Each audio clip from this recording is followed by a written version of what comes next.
தந்தை, மகன், தூய ஆவியின் பெயராலே ஆமென்.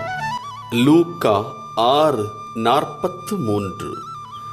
கெட்ட கனிதரும் நல்ல மரமுமில்லை, நல்ல கனிதரும் கெட்ட மரமுமில்லை.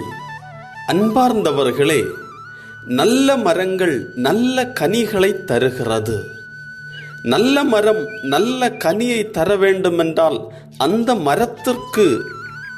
அந்த மரம் வளர்வதற்கு ஆதாரம் நல்லவையாக இருக்கிறது.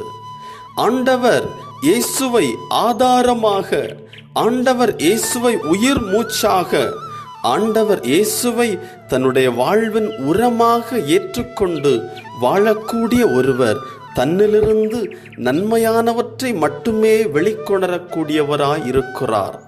ஆண்டவரை முழு மூச்சாக நம்பி ஏற்றுக்கொள்ளக்கூடிய ஒரு மனிதர் நல்ல மரமாக, எல்லா காலத்திலும் சிறந்து விளங்குகின்ற, நல்ல கனி தருகின்ற மரமாக உயர்ந்து வளருகிறார்.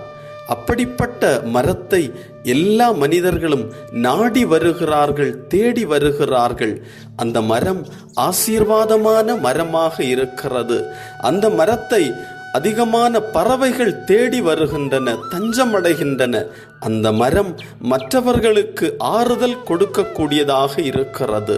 அன்பார்ந்தவர்களே, நம் எல்லோரும் ஆண்டவர் இயேசுவாகிய அந்த உரத்திலிருந்து, நன்மைத்தனத்திலிருந்து, ஆசீர்வாதத்திலிருந்து பருகக்கூடிய நல்ல மரமாக இருப்போமோ?